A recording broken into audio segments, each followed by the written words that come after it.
Hey, what's going on, everybody? Welcome back. In this video, we are looking at the MLB slate for Monday. I hope you guys all had a great 4th of July. I know some of you are probably still off from work today, so enjoy it. We have a 9-game baseball slate today, so let's get started. As always, appreciate it if you guys hit the like button, subscribe if you haven't already. On this slate, we have not a ton of good pitching options besides Brennan Woodruff. He's the clear top-end pitcher of the slate. We have a bunch of reasonable SP2s that we can pair with Woodruff, and then we have a bunch of kind of pitchers that we can look to stack against. So this slate, you can stack a number of teams. I think one team that I like to stack today is probably going to be the Texas Rangers. They are squaring off against Willie Peralta, who has been awful against left-handed hitters this year. We can pull up his stats. So looking at the career stats for Willie Peralta, you see he's given up a 483 slugging, 291 average to left-handed hitters. His strikeout is lower. The xFIP is 4.5. And over the past couple years, this year so far, he's given up a 737 slugging in a very small sample size back in 2019, 638 slugging. So definitely look to attack Peralta with some of these powerful left-handed bats.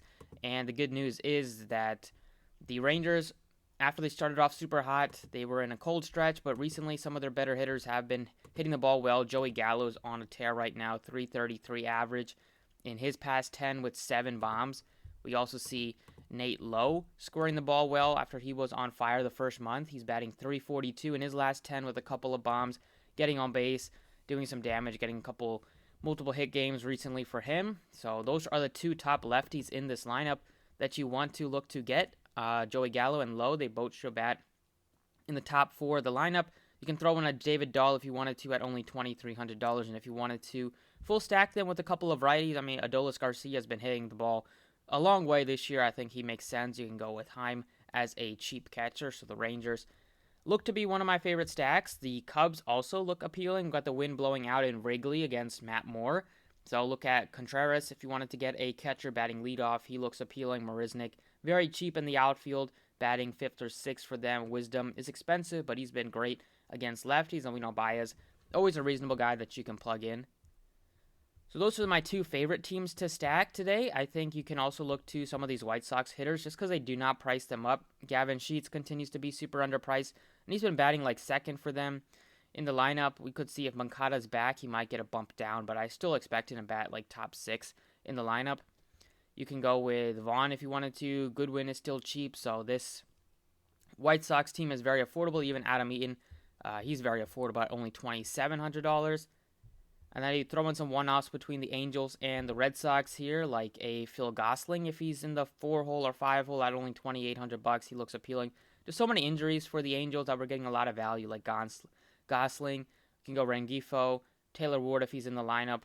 And then on the Red Sox side, there's not a lot of value, but yeah, Renfroe's always good against lefties. He would be a nice one-off play. Same thing with Kike Hernandez. And then last but not least, the Royals. We have Benintendi's been doing good this year, at least recently. He would be a guy that I would look to, maybe like Hunter Dozier as a value play. He makes some sense, but the Royals are probably like my 4th or 5th team to stack, besides the Rangers, Cubs, and the White Sox. And then I'd even throw the Angels in the mix and the Braves probably above them. So a lot of good teams to stack today.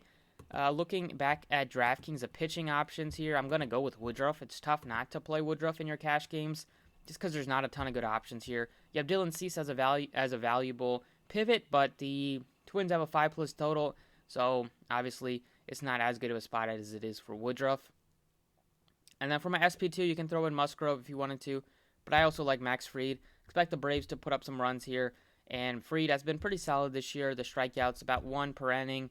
Not giving up home runs. He gets a nice ballpark upgrade going into Pittsburgh, and he's been very solid the last couple of starts from him, pitching well against the Mets and against the Cardinals. So I definitely think Fried and Woodruff is the combo that I want to go to. Keep Gallo and Lowe in there as my powerful bats here, and then we can throw in some value here. First value piece, another value in the outfield is Gavin Sheets. Been playing him a ton just because they do not price him up. If he bats 2nd in the lineup, that is a tremendous value. Even if he bats like 6th or 7th, he's still a great value play. Doesn't strike out very often. He puts the ball in play, has a lot of power, hits for a good average. Just everything you want to see. Gets on base, gets some walks as well. Just way too Good of a hitter to be 2,600 bucks. Don't know what it's going to take for DraftKings to raise his price tag. And then in the shortstop position, the Cubs look super appealing, and you have Javier Baez, who you like to target against lefties. He's going up against Matt Moore, who gives up a ton of power. Wind blowing out. Expect the Cubs to maybe hit some bombs today. Baez been quietly having a decent season in terms of power. The strikeouts are always a concern with him, and the average isn't always as good as you want it to be, but all we're looking for is a home run here, a couple of RBIs. You'll definitely hit value. And looking at the other shortstop plays, I would look to like Anderson, look to maybe Franco over him. But I just like the price tag on Baez at only 46. You can throw in Didi Gregorius as a value play if you wanted to as well, or Swanson, but I like getting to Baez. Third base here, Machado coming off of a big game last night. Devers lefty-lefty. I think we can do a little better like Wisdom. If you're looking to stack the Cubs, he would be a nice guy just because he gives you so much pop in terms of hitting it out of the park. He would be in play. Still dealing with some injuries here. You can go Suarez against a lefty. He's always a valuable option there. You have Diaz against a lefty as well. So decent number of options at third base. Second base here, you have Jonathan Scope. Super expensive, but he's been absolutely on fire. If you wanted to go to a tournament option, he would be Scope on DraftKings just because you don't expect him to get a ton of ownership. Other guys to look at are Ozzy Albies for sure at his price tag, even though he is expensive. If you're looking to get to a value play or two at the position, you can go to like Fletcher, should bat leadoff for the Angels at only 3,100 bucks. Maybe look to Mike Brousseau, who's always in the lineup against lefties. He would be in play. And then you have Gene Segura at only 32. So those would be the three value plays to consider. And that's about it for the DraftKings side. Let's talk about the FanDuel picks. So for the FanDuel plays here, still go with Woodruff at my pitcher option as my SP1 on FanDuel, just because it was easy to get to him. There's a number of value plays, even with some of these high totals like the Cubs have a bunch of guys below $3,000. The Rangers have a few guys that are affordable. I still want to get to Joey Gallo, even though he's expensive, just because I think he has a shot to go like double dong today. Low also, just because he gives you a lot of pop, and he's been hitting for a good average recently. The Wisdom, way too cheap at third base at only 26. Contreras batting leadoff, really affordable at 26 as well. You can throw in Gavin Sheets if you wanted to. He's 28, so probably like Contreras a little bit more than him, but he's definitely in play. But pitching-wise, it's Woodruff for me. Other guy would be Max Fried to look at. And then if you're looking to get really different, you can look to Dylan Cease, although that's not something I will be doing. But that is about it for the video. Thank you guys for watching. Best of luck today, and I'll see you all next time.